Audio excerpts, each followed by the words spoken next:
আসসালামু আলাইকুম। ছোট্ট একটি ইনফরমেশন অ্যাবাউট প্যারেন্টস ট্রেনিং।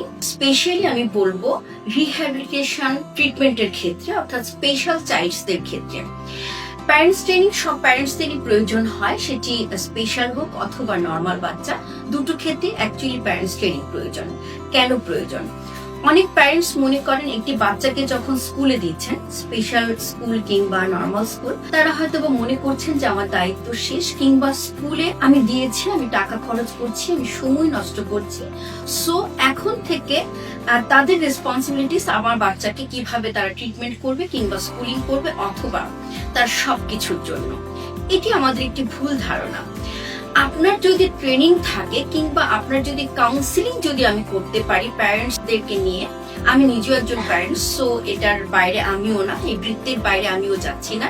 সেক্ষেত্রে যেটা হয় যে আমি আমার বাচ্চার ভবিষ্যৎটাকে শেপ করতে পারবো, আমি স্কিলড হব, বাচ্চার বিহেভিয়ারটাকে আমি কন্ট্রোল করতে পারবো, তার ভবিষ্যৎ নিয়ে আমি নিশ্চিত থাকতে পারবো, কিংবা তার যে দৈনন্দিন কাজের যে ক্ষেত্রগুলো, সে কার সাথে নিশ্চিত কিভাবে কথা বলছে অথবা আমার সাথে যে তার বন্ডিং, এই প্রত্যেকটি ক্ষেত্রতে আমার সাথে তার একটি রিলেশন তৈরি হবে।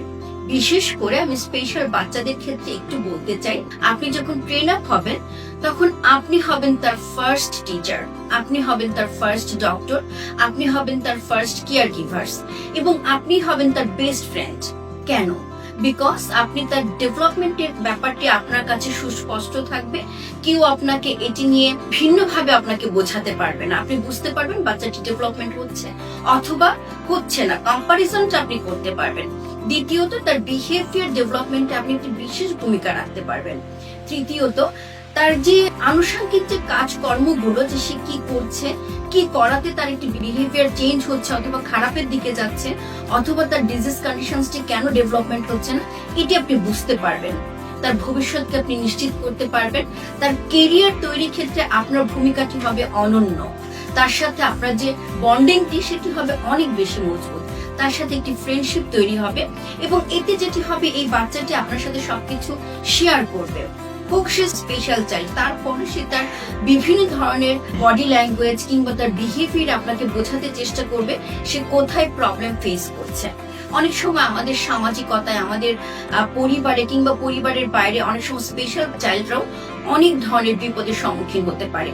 তার সাথে যদি আপনার বন্ডিংটা অনেক বেশি ইম্পর্টেন্ট হয়, অনেক বেশি গুরুত্বপূর্ণ হয়, অনেক বেশি ক্লোজ হয়, সেই ক্ষেত্রে সে কিন্তু আপনাকে ইনফরমেশনটি কোনো না কোনো ভাবে দিবে। So parents training is very important in both side, সেটা স্পেশাল চাইল্ড হতে পারে কিংবা নর্মাল সাইড হতে পারে। এই ক্ষেত্রে আপনার বাচ্চার ভবিষ্যৎ যেমন জড়িত, একইভাবে আপনি স্কিলড হবেন। আপনার বাচ্চার সবকিছুর মধ্যে আপনি হবেন তার প্রথম বন্ধু। অনেক ধন্যবাদ আজকের জন্য।